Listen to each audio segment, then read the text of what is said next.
2025 has turned out to be a massive year for the singer-rapper Doechii. Not only did her music reach new heights, but she literally won a Grammy. Now the biggest media platforms are calling her the next big thing. The only problem is that most music fans have no idea where she even came from, as it appears one day to the next, she went from a barely known artist to the hottest thing out. Now music fans are calling her out for being an industry plant, claiming she was planted by the labels and her success isn't authentic. But is this true? Is Doechii really an industry plant? Well, what if I told you that Doechii is not only an industry plant, but the industry's latest sellout puppet? Hey guys, I hope all is well. Welcome back to The Truth Is, where I drop new videos every other day exposing the truth. In today's episode, we will be talking about Doechii, the new sellout industry plant. Let's get right into it. Every year, we are introduced to a new industry plant that is created in the record label offices. An artist that comes out of nowhere and has the full support of the industry without really earning it. Fans can usually tell if an artist is an industry plant, as plants tend to have big budget music videos from the beginning of their career. They also have tons of big media press and are invited to all the industry events that are usually reserved for mainstream artists. But the ultimate sign of an industry plant is being gifted a Grammy before even putting in the work. The industry plant mode has been implemented in the music industry from the very beginning. Some of the biggest artists in the world have been industry plants, and now people are calling Doechii the newest industry plant on the scene. For those that don't know, Doechii is a 26-year-old rapper-singer from Florida who for the last 2 years has really been taken over. She dropped several songs that went viral on TikTok and collaborated with some of the biggest artists in the music industry. This year, she climbed to the very top of the industry when she won her first Grammy Award for the Best Rap Album. People were surprised she won, as most people don't even know who she was. Yet, she was winning a Grammy for the Best Rap Album. To most, something wasn't adding up. How did she win a Grammy, and where the heck did she even come from? This is what has made music fans start calling her an industry plant. They noticed that one day to the next, Doechii was just about everywhere, and they didn't feel like she earned that amount of attention and had to be gifted it. Now, by looking into her career, I quickly realized why people began to call her an industry plant. As just 3 years back, Doechii was an unknown artist posting videos in her bedroom, to then sign a deal with Top Dog Entertainment and Capitol Records, all before having a real fan base. Now she's collaborating with some of the biggest artists in the industry, like Tyler the Creator and SZA, and has officially won her first Grammy. Think about it. It takes years for an artist to be nominated for a Grammy. Yet, Doechii's first big year in the industry, she's already taken home one of the most prestigious awards in the music business. Clearly, she's an industry plant, and that's not too hard to see. Just because someone is an industry plant doesn't mean they aren't talented, as I don't want people to get that confused. While some talentless artists might be industry plants, there are still some of them that are talented, and that's Doechii. While she has talent and definitely has been making music for years, she is still an industry plant, and I'll explain why. According to Doechii's story, she went viral on TikTok in 2021. Which led to labels begin to check her out. In 2022, she signed a major deal with Capitol Records and TDE. She then dropped several songs that took off, and she became the star she is today. According to her, she is not an industry plant and grinded her way to the top, which I won't deny she has been grinding for years, but she is still an industry plant. We can find proof of this on Doechii's YouTube channel. You can see that she's been posting on there for over 10 years. It seems that at the same time she was attempting to be an artist, she was trying to be a YouTuber. She often posted vlogs and covers of her song on her page. The first thing you notice is that she wasn't getting any views like that, nowhere near compared to today. Her career sorta got a push when in 2021 she went viral on TikTok for her song Yucky Blucky Fruitcake, which was reposted over 20,000 times on TikTok, and one post even had millions of likes. While the song did sorta go viral, it didn't lead to a successful music career right away, like what happens with most viral sensations.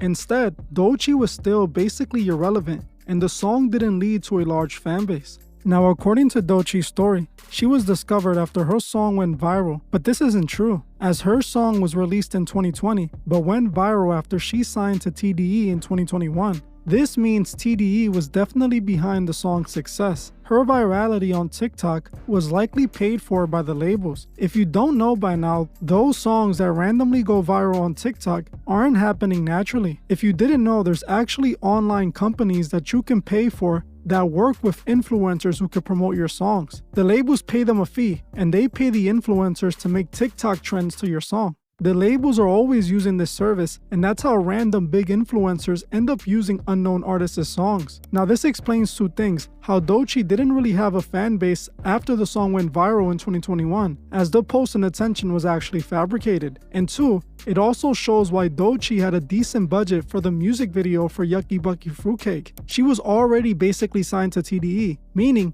that she was already being pushed by them before any success and fame, confirming she's an industry plant. Top Dog would begin to develop her before publicly signing her. Doechii posted this video on her YouTube page announcing her signing to TDE back in March 2022. But I have reasons to believe she was already being developed by TDE, as she had moved to LA in February 2021, letting us know this on her own YouTube channel.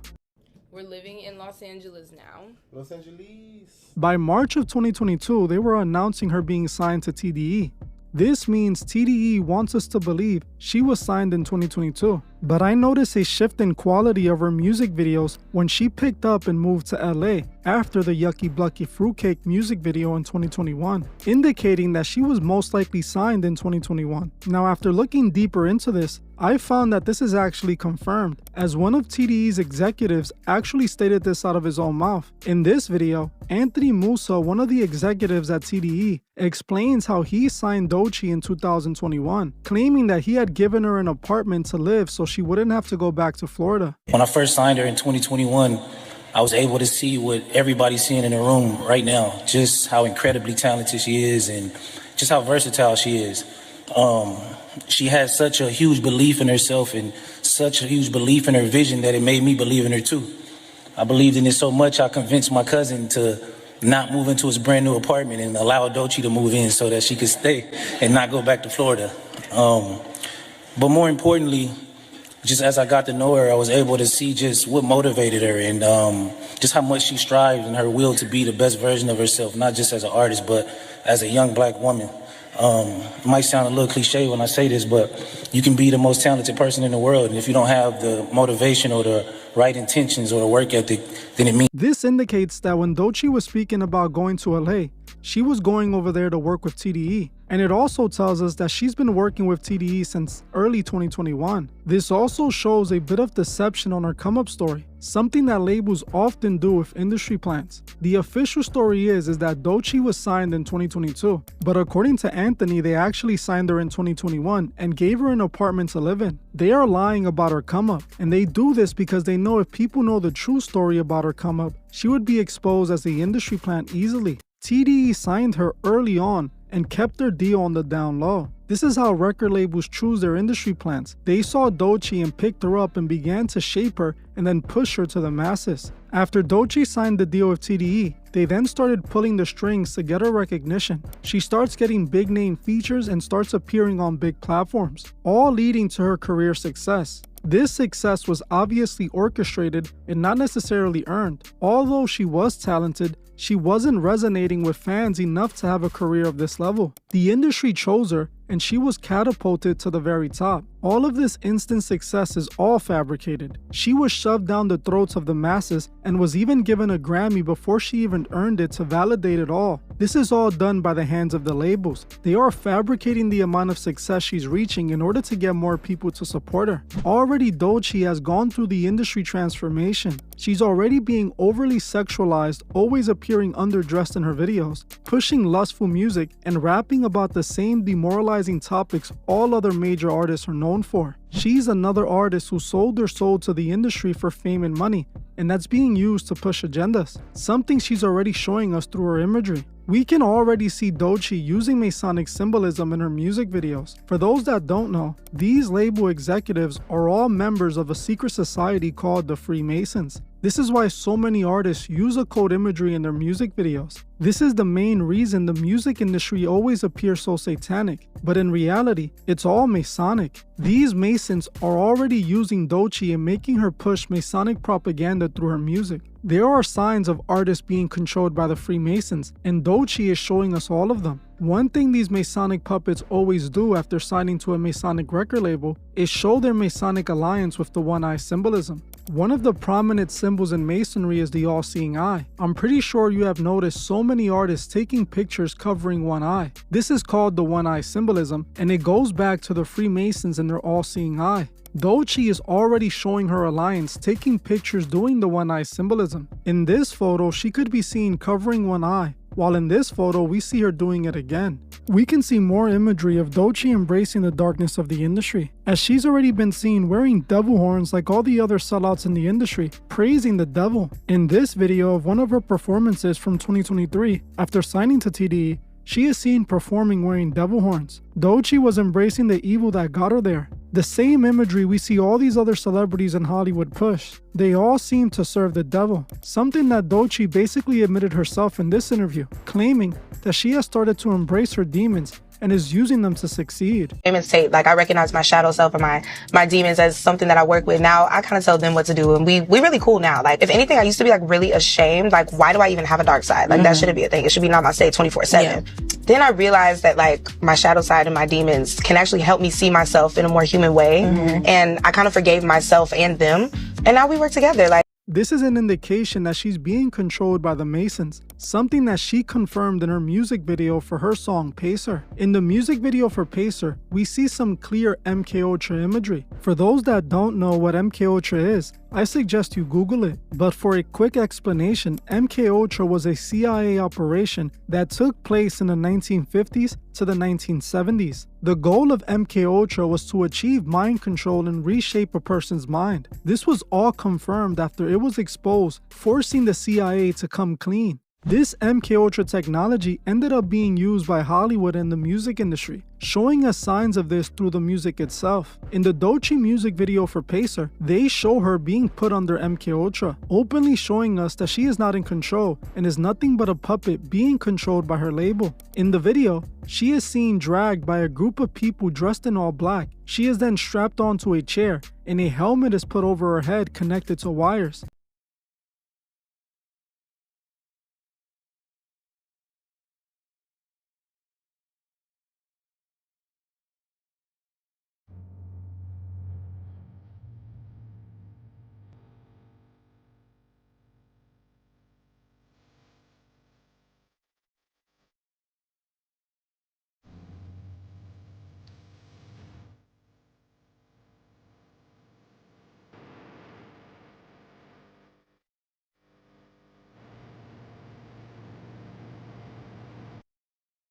Clearly, this is meant to simulate MK Ultra experiments. This is an indication that her music is essentially MK Ultra programming those who listen to her to adopt the agendas pushed by the industry. With this music video, she is showing her fans exactly what is happening to them when they listen to her music. They are being brainwashed and programmed. This explains why Doechii is pushing anti-straight men propaganda, as she recently went viral for something she said during one of her interviews. She was asked what was a dating red flag for her, and she stated that it was straight men. okay, what's my biggest dating red flag? All right. You know what's so crazy? Men.